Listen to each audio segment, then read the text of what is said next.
नमस्कार दोस्तों जियो पॉलिटिक्स में रिसेंटली इतने सारे बदलाव हुए हैं जिसको आप मिस नहीं कर सकते। किसने सोचा था 6 महीने पहले कि भारत और यूएस के बीच में इश्यूज आने लगेंगे, स्पेशली ट्रम्प के आने के बाद। किसने सोचा था भारत और चाइना करीब आने लगेंगे, और किसने सोचा था भारत चाइना के बीच में ट्रेड होगा तो नेपाल को इश्यूज होने लगेगा। ये आप देख सकते हो खबर, Nepal opposes India China trade through Lipulekh pass.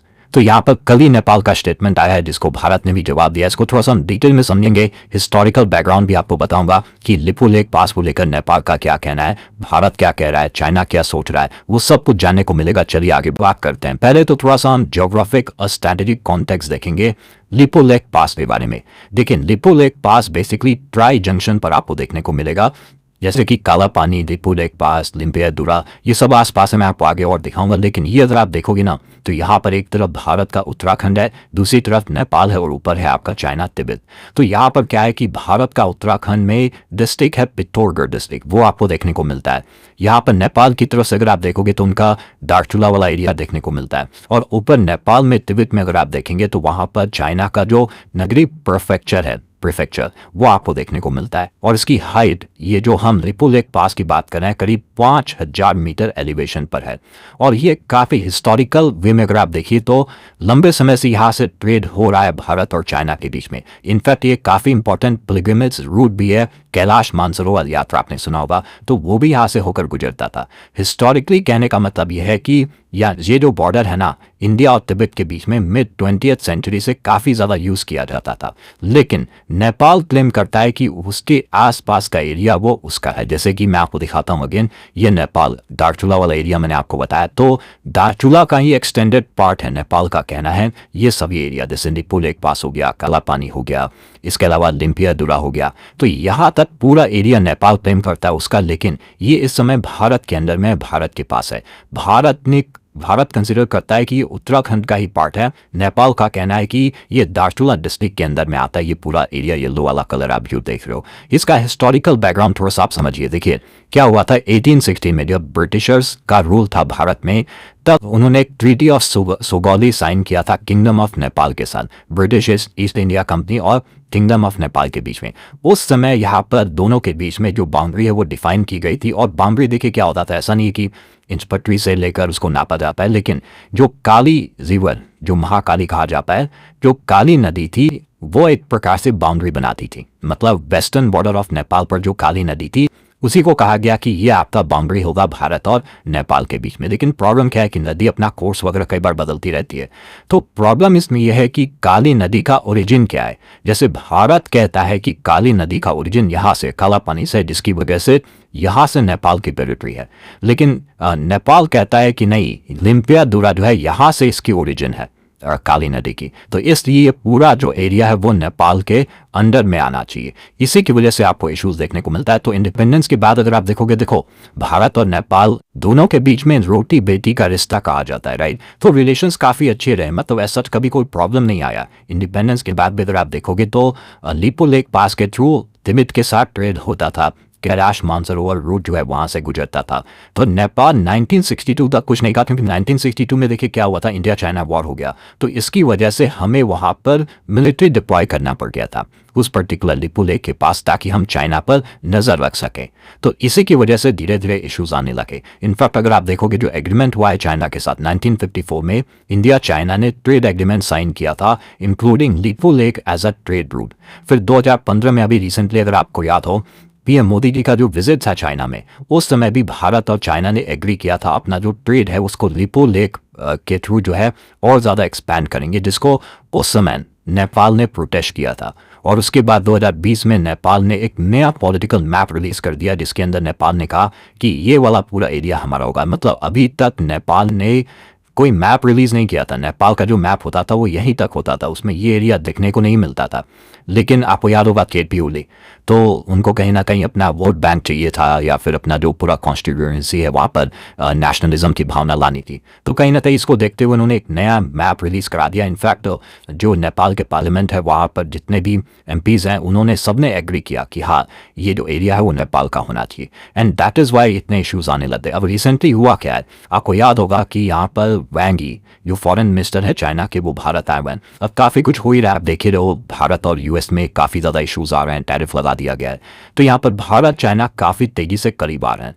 तो भारत और चाइना के बीच में यहाँ पर एग्रीमेंट हुआ है, जैसे कि अभी आपने देखा होगा इस चीज़ को लेकर चर्चा चल रही है कि हम क्या दोनों देश के बीच में डिलिमिटेशन हो सकता है, मतलब देखो अभी तक कोई परमानेंट बाउंड्री नहीं है भारत और चाइना के बीच में, एंड दैट इज़ वाई काफ़ी इश्यूज आते रहते हैं। तो यहाँ पर पहली बार ऐसा देखने को मिलेगा कि एक स्पेशल ग्रुप बनाया जा रहा है डिलिमिटेशन के लिए, और शायद कुछ अच्छी खबर आ सकती है। लेकिन यहाँ पर भारत और चाइना ने एग्री किया है कि हम अपना ट्रेड रिज्यूम करेंगे बॉर्डर से, जैसे उत्तराखंड तिब्बत में जो लिपू लेक पास हो गया, इसके अलावा हिमाचल प्रदेश तिब्बत में जो शिव किला है, सिक्किम तिब्बत वाला जो बॉर्डर है वहाँ पर नाथुला आपको देखने को मिलेगा।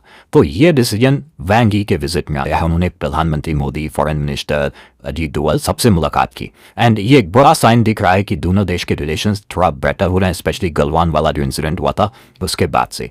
तो इसी को देखते हुए यहाँ पर नेपाल की जो फॉरेन मिनिस्ट्री है उन्होंने स्टेटमेंट जारी किया और कहा कि भारत चाइना के बीच में जो अंडरस्टैंडिंग हुई है लिपू लेक को लेकर, it is unacceptable and a violation of Nepals sovereignty. और साथ ही साथ नेपाल ने डिमांड किया कि जो भी थर्ड पार्टी एग्रीमेंट होगा उसमें नेपाली टेरिटरी को इंक्लूड नहीं करना चाहिए। तो बेसिकली नेपाल यही कह रहा है कि भारत और चाइना को जो करना है करे, लेकिन जो लिपू लेक वाला मामला है वो अभी इश्यूज है, और इसी की वजह से थर्ड पार्टी किसी भी एग्रीमेंट में नेपाल की टेरिटरी को शामिल नहीं करना चाहिए। जाहिर सी बात है भारत ने इसको तुरंत रिजेक्ट कर दिया। Delhi rejects Nepal objection to restart of India China border trade.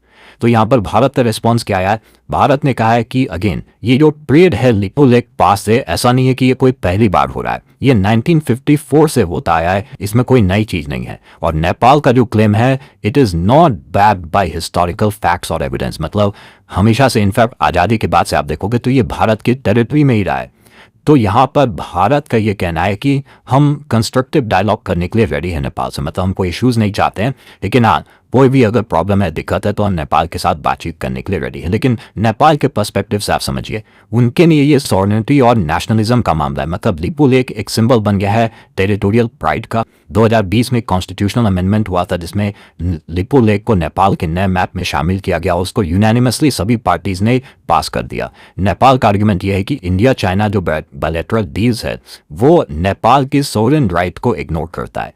तो यहाँ पर स्ट्रैटेजिक कंसर्न यही है कि नेपाल को डर ये लग रहा है कि भारत चाइना एग्रीमेंट की वजह से उसका स्ट्रैटेजिक रेलेवेंस है हिमालयाज में वो कम होता जा रहा है, उसको एक्सक्लूड किया जा रहा है, और कहीं ना कहीं भारत चाइना एक प्रकार से नेपाल को साइडलाइन कर रहे हैं, डिस्पाइट उसके पास ज्योग्राफी, उसके पास एरिया है। जहां तक भारत के पर्सपेक्टिव्स का सवाल है तो देखो भारत का आर्गुमेंट यह है कि लिपू लेक हमेशा से इंडियन एडमिनिस्ट्रेशन के अंडर में ही है, काफ़ी दशकों से, ये कोई नया मामला नहीं है, और इसको हम पिलग्रिम्स के तौर पर, ट्रेडर्स के तौर पर, सिक्योरिटी फोर्सेस के तौर पर इस्तेमाल करते रहे, और अभी तक तो नेपाल ने कभी ऑब्जेक्ट नहीं किया था। अभी रिसेंटली यहाँ पर जो केपी शर्मा ओली आए उसकी वजह से ये सारी चीज़ें भड़कने लगती हैं। तो सिक्योरिटी और ट्रेड का मामला है, मतलब लिपू लेक एक स्ट्रैटेजिकली इंपॉर्टेंट है ताकि इंडिया चाइना बॉर्डर पर अगर चाइना कोई भी गतिविधि करता है तो हम उसको मॉनिटर कर सकते हैं, और साथ ही साथ अगर हमारा ट्रेड बढ़ता है चाइना के साथ तो दोनों देश के बीच में रिलेशंस नॉर्मलाइज होंगे, और डिप्लोमेटिक बैलेंसिंग भी भारत करना चाहता है। देखो भारत अपना रिलेशंस नेपाल के साथ अच्छा ही करना चाहता है, इसीलिए भारत ने कहा